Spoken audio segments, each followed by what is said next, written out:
नमस्ते विद्यार्थियों। Online class की इस कड़ी में फिर से आपका स्वागत है। आज का जो हमारा टॉपिक है वह है प्राचीन भारतीय इतिहास के स्रोत। विद्यार्थियों, इतिहास उन घटनाओं का विवरण है जो भूतकाल में हुई, अतः मूलतः महत्वपूर्ण तथ्यों को चुनकर अतीत के पुनर्निर्माण को हम इतिहास कहते हैं। सामान्य शब्दों में अगर कहा जाए तो मनुष्य के भूतकाल को जानना ही इतिहास है। इनके महत्वपूर्ण तथ्य विभिन्न स्रोतों के रूप में ज्ञात होते हैं, जिन्हें इतिहास के स्रोत कहा जाता है। इस युग के क्रमबद्ध ज्ञान प्राप्त करने के लिए प्रामाणिक स्रोतों का अभाव होता है। इसके पीछे यह कारण है कि भारतीयों में इतिहास लेखन के प्रति कोई रुचि नहीं थी। यानी कि प्राचीन भारतीय इतिहास के जो हमें स्रोत प्राप्त होते हैं उनको हम 100% प्रामाणिक स्रोत नहीं कह सकते। इसी संबंध में डॉक्टर R.S. त्रिपाठी ने लिखा है कि प्राचीन भारतीय वाङ्मय विशद एवं समूह होते हुए भी इतिहास की सामग्री में अत्यंत न्यून है। इसका कारण यह नहीं कि भारत का अतीत स्मरणीय घटनाओं में सर्वथा शून्य रहा है, परंतु डॉक्टर R.S. त्रिपाठी के मत का बहुत से विद्वान समर्थन नहीं करते, क्योंकि प्राचीन ग्रंथों, पुरातात्विक सामग्री, अनेक शिलालेखों, ताम्रपत्रों व सिक्कों पर अंकित वंशावली से यह बात स्पष्ट हो जाती है कि यहाँ के निवासियों में अति प्राचीन काल से ही इतिहास बुद्धि विद्यमान रही है। तो हमने जाना कि प्राचीन भारतीय इतिहास के स्रोत के बारे में बेसिक जानकारी। अब हम देखते हैं प्राचीन भारतीय इतिहास के स्रोत कौन कौन से होते हैं। तो विद्यार्थियों, मुख्य रूप से प्राचीन भारतीय इतिहास को 3 भागों में बांटा जाता है, जिसमें एक तो पुरातात्विक स्रोत होते हैं, एक साहित्यिक स्रोत और एक होते हैं विदेशी यात्रियों का विवरण। तो विद्यार्थियों, प्राचीन इतिहास के ज्ञान के लिए पुरातात्विक स्रोत सबसे पहले हम देखते हैं पुरातात्विक स्रोत। तो पुरातात्विक स्रोत से हमें प्राचीन इतिहास के ज्ञान के लिए अधिक सहायता मिलती है। जहाँ साहित्यिक साक्ष्य मौन हो जाते हैं, वहाँ पुरातात्विक साक्ष्य हमारी सहायता करते हैं। ये साधन अत्यंत प्रामाणिक है। पुरातत्व के अंतर्गत 3 प्रकार के साक्ष्यों का हम अध्ययन करते हैं, जिसमें अभिलेख, स्मारक और सिक्के आते हैं।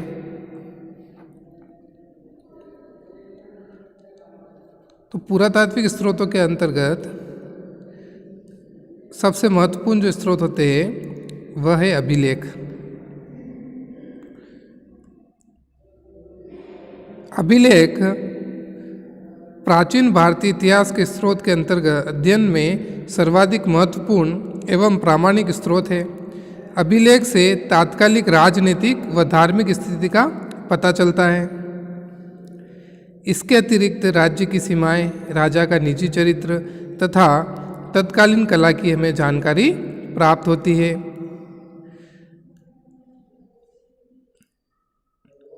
सर्वाधिक जो महत्वपूर्ण अभिलेख हमें मिलते हैं वह अशोक के अभिलेख मिलते हैं। इसके अलावा जो मुख्य रूप से हाथी गुफा अभिलेख, रुद्रदामन का जूनागढ़ अभिलेख, गुप्त सम्राट समुद्रगुप्त का प्रयाग स्तंभ लेख आदि महत्वपूर्ण है। विद्यार्थियों, अभिलेख कुछ इस प्रकार से दिखते थे ये पत्थर पे, शिलाओं पे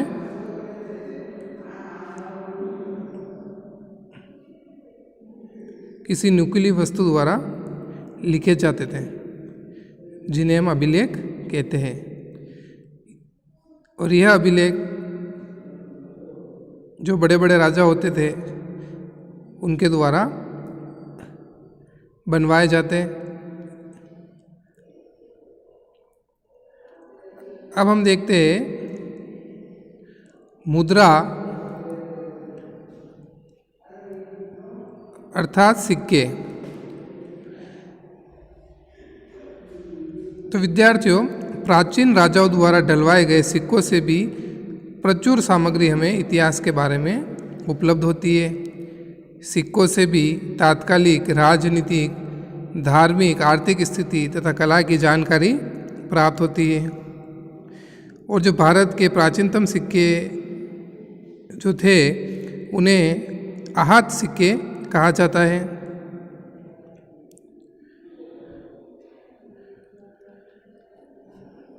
तो सिक्कों से भी हमें इतिहास के बारे में जानकारी प्राप्त होती है। अगला है स्मारक या स्थापत्य कला।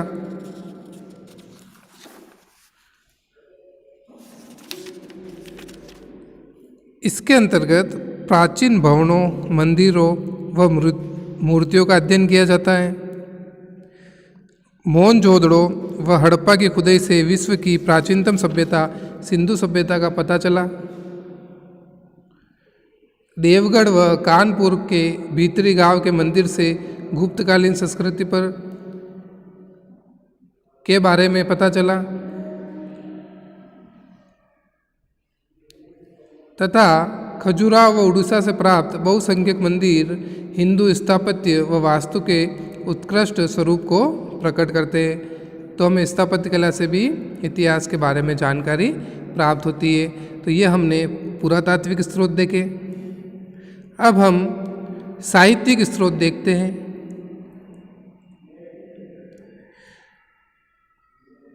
तो विद्यार्थियों, प्राचीन भारतीय इतिहास के स्रोत में साहित्यिक स्रोत का अलग ही स्वरूप है।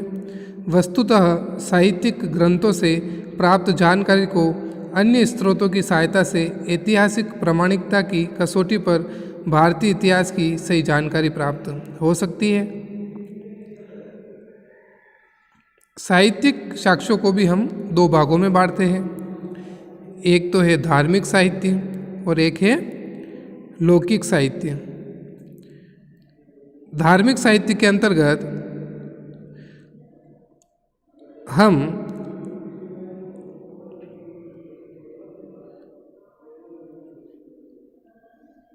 एक तो ब्राह्मण साहित्य की चर्चा करते हैं, वही दूसरी ओर ब्राह्मण के अलावा जो बौद्ध और जैन साहित्य हुए उनके बारे में हम धार्मिक ग्रंथ के बारे में, धार्मिक साहित्य ग्रंथों के बारे में चर्चा करते हैं। तो धार्मिक ग्रंथों को भी वापस दो भागों में बांटा गया है, धार्मिक साहित्य ग्रंथ और लौकिक साहित्य ग्रंथ। तो धार्मिक ग्रंथ में तो धर्म से संबंधित साहित्य हो गए, ब्राह्मण, बौद्ध और जैन साहित्य। और लौकिक साहित्य के अंदर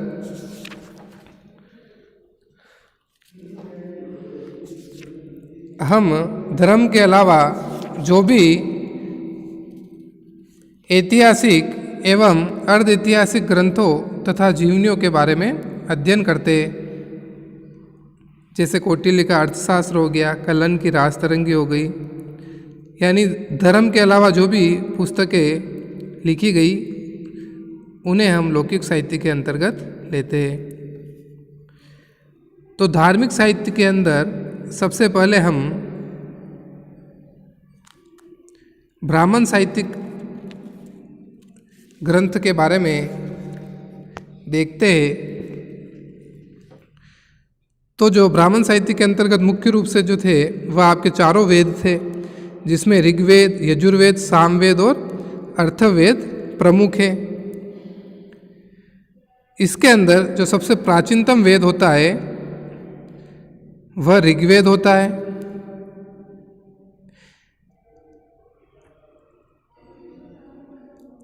तथा जो दूसरा वेद है सामवेद, इससे हमें भारतीय संगीत के बारे में जानकारी मिलती है।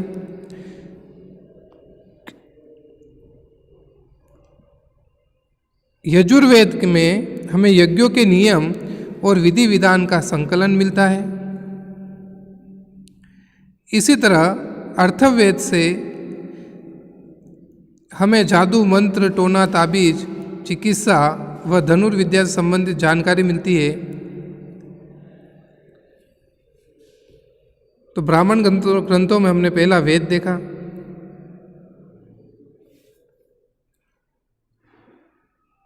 इसके अलावा 7 जो ब्राह्मण ग्रंथ थे उनमें मुख्य ऐतरेय, कौशितकी, गोपद, तैतरेयी, शतपथ, पंचविश और जैमिनी प्रमुख है।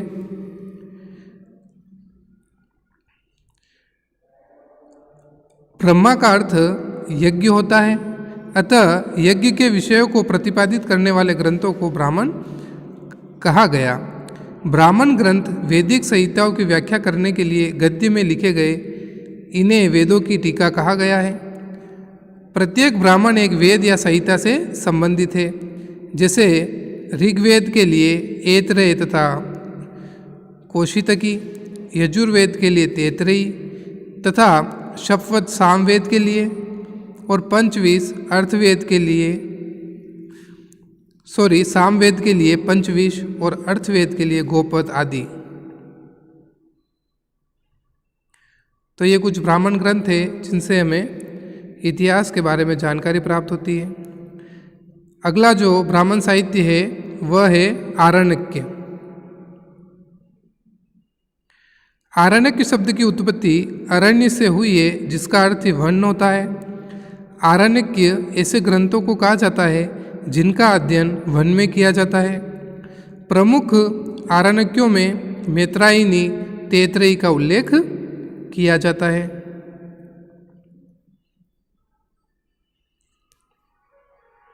अब हम उपनिषद के बारे में देखते हैं। उपनिषदों की संख्या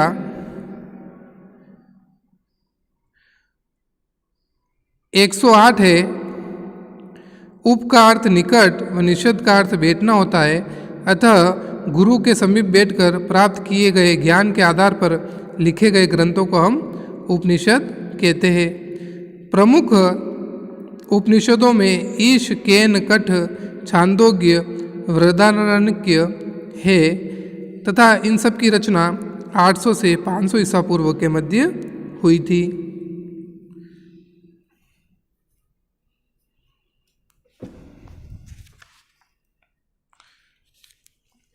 इसके अलावा जो ब्राह्मण साहित्य ग्रंथ है उसमें 6 वेदांग महत्वपूर्ण हैं। वेदांगों की संख्या 6 है। शिक्षा, ज्योतिष्य, कल्प, व्याकरण, निरुक्त तथा छंद।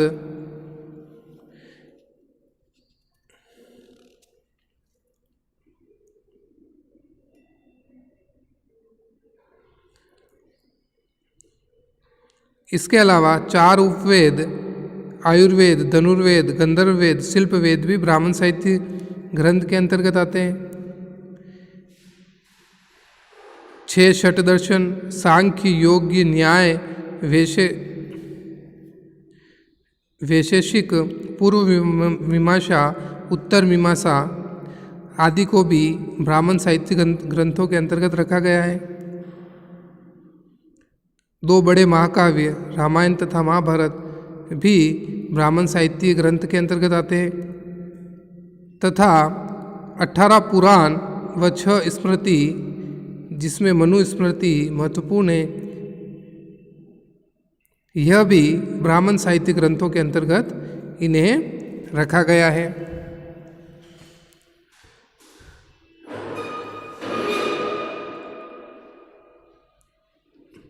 तो हमने सबसे पहले पुरातात्विक स्रोतों के बारे में देखा, फिर साहित्यिक स्रोत के अंतर्गत ब्राह्मण साहित्य के बारे में जानकारी प्राप्त की। अब हम ब्राह्मणेतर साहित्य ग्रंथ यानी ब्राह्मणों के अलावा जो भी धार्मिक ग्रंथ बौद्ध साहित्य और जैन साहित्य जिनमें प्रमुख है उनके बारे में पढ़ते हैं। तो बौद्ध साहित्य के अंतर्गत सूत पिटक, विनय पिटक, अधिधम पिटक, मिलिंद पन्नो, दिव्यावदान व बुद्ध चरित आदि ग्रंथ प्रमुख हैं। विनय पिटक में बौद्ध संघ संबंधी नियम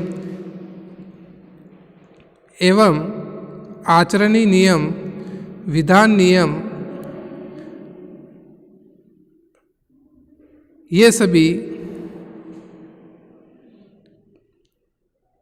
विनय पिटक से हमें ज्ञात होते हैं। सूत पिटक से भगवान बुद्ध के धार्मिक सिद्धांत तथा धर्मोपदेश का विवरण मिलता है। वही दिव्यावदान से अशोक के उत्तराधिकारियों से लेकर पुष्यमित्र शुंग तक के शासकों के विषय में सूचना मिलती है।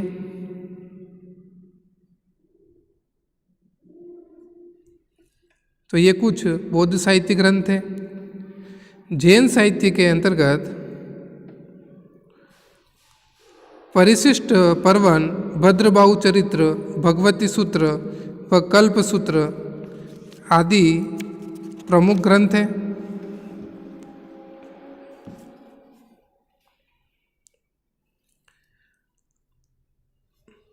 अब हम लौकिक साहित्य के अंतर्गत धर्म साहित्य के अलावा जो अन्य लौकिक साहित्य जिससे हमें इतिहास के आर्थिक तथा सामाजिक इतिहास की जानकारी प्राप्त होती है उनके बारे में पढ़ते हैं, जिसमें सबसे महत्वपूर्ण कौटिल्य का अर्थशास्त्र है। अर्थशास्त्र की रचना चंद्रगुप्त मौर्य के प्रधानमंत्री सुप्रसिद्ध राजनीतिज्ञ कौटिल्य चाणक्य ने की थी। कौटिल्य का अन्य नाम चाणक्य था। इसमें मौर्य काल के इतिहास तथा राजनीति की जानकारी मिलती है। इसके रचना काल व प्रामाणिकता को लेकर भी इतिहासकारों में काफ़ी मतभेद है।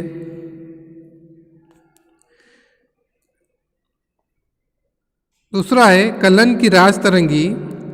राजतरंगी से आदिकाल से लेकर 1151 ईस्वी के आरंभ तक के कश्मीर के प्रत्येक शासन के काल की घटनाओं का क्रमानुसार विवरण हमें मिलता है। इसके अलावा पाणिनि का अष्टाध्यायी, कालिदास का अभिज्ञान संकुलतनम, बाण भट्ट का हर्ष चरित्र आदि प्रमुख ऐतिहासिक ग्रंथ हैं। इसके अलावा जो हमें दक्षिणी भारत के इतिहास के बारे में जानकारी प्राप्त होती है, जिसे हम संगम साहित्य के नाम से जानते हैं, उसमें तिरुकुरल, शिल्पपदिकारम, मणिमेखले, जीवक चिंतामणि आदि साहित्य प्रमुख हैं। विद्यार्थियों, प्राचीन भारतीय इतिहास के स्रोत के अंतर्गत पुरातात्विक स्रोत, साहित्यिक स्रोत के अलावा जो भी विदेशी यात्री भारत के अंदर आए, उन्होंने यहाँ की सामाजिक, आर्थिक तथा राजनीतिक स्थिति को देखा और उसके बारे में अपनी पुस्तकों में जो अध्ययन किया, उससे भी हमें इतिहास के बारे में महत्वपूर्ण जानकारी प्राप्त होती है। विदेशी यात्रियों में प्रमुख रूप से यूनानी तथा रोम के लेखक, चीनी लेखक और अरबी लेखक प्रमुख हैं। इसमें भी जो चीनी लेखक भारत आए, उन्होंने भारत के संबंध में महत्वपूर्ण जानकारी दी। यूनानी लेखकों में जो प्रमुख था वह था मेगस्थनीज, जिसने अपनी पुस्तक इंडिका में मौर्यकालीन समाज एवं संस्कृति के बारे में लिखा। वही चीनी लेखकों में फैयान, हेनसांग, इत्सिंग, सुंगयून, मोत्वेल्लिन आदि प्रमुख हैं। फैयान गुप्त नरेश चंद्रगुप्त द्वितीय विक्रमादित्य के समय भारत आया तथा वह 15 वर्षों तक भारत में रहा। उसने प्रमुख बौद्ध विहारों का भ्रमण किया और भ्रमण के दौरान उसने गुप्तकालीन समाज, संस्कृति, इतिहास, सभ्यता का वर्णन अपनी पुस्तक में किया।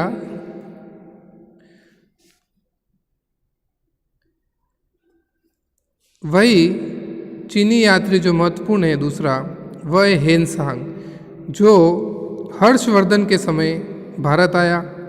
वह भी लगभग 16 वर्षों तक यहाँ रहा और 6 वर्षों तक उसने नालंदा विश्वविद्यालय में रहकर शिक्षा प्राप्त की। उसकी यात्रा का विवरण महत्वपूर्ण पुस्तक सीयू की में वर्णित है। इसके अलावा 7वीं सदी के अंत में चीनी यात्री इत्सिंग भी भारत आया। उसने अपने विवरण में नालंदा विश्वविद्यालय, विक्रमशिला विश्वविद्यालय तथा उस समय के भारत की अवस्था का वर्णन किया।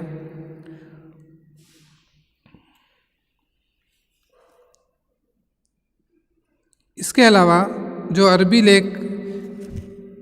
लेखक भारत आए,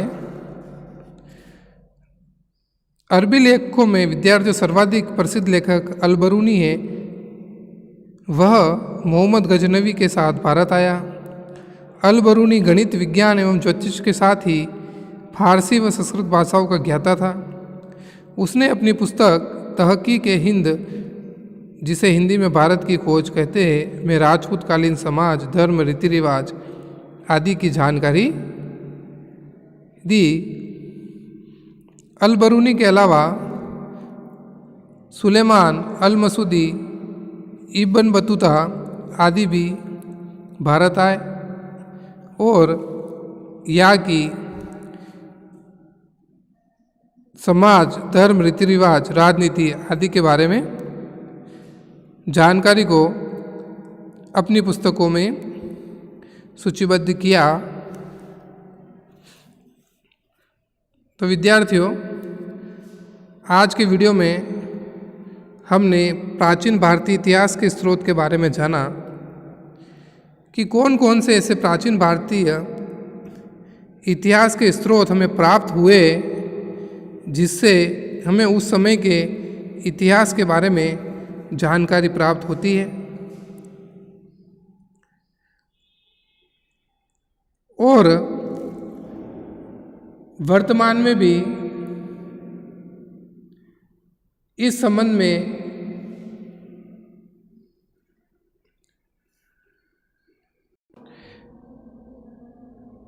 जानकारी प्राप्त करने में लगे हुए हैं, क्योंकि आपने देखा होगा कि अभी भी विभिन्न भागों से खुदाई के दौरान हमें पुरातात्विक वस्तुएं प्राप्त होती है, जिनका अध्ययन कर इतिहासकार उस समय की जानकारी को एकत्रित करने में लगे रहते हैं। यहाँ तक कि सिंधु घाटी सभ्यता की जो लिपि है उसे अभी तक पढ़ा नहीं गया है और इस ओर भी निरंतर कार्य चल रहा है। और जिस समय हमें सिंधु घाटी सभ्यता की लिपि के बारे में पता चल गया, उस समय इतिहास की बहुत सी जानकारियाँ हमें और प्राप्त होगी। तो विद्यार्थियों, आज के वीडियो में बस इतना ही। धन्यवाद।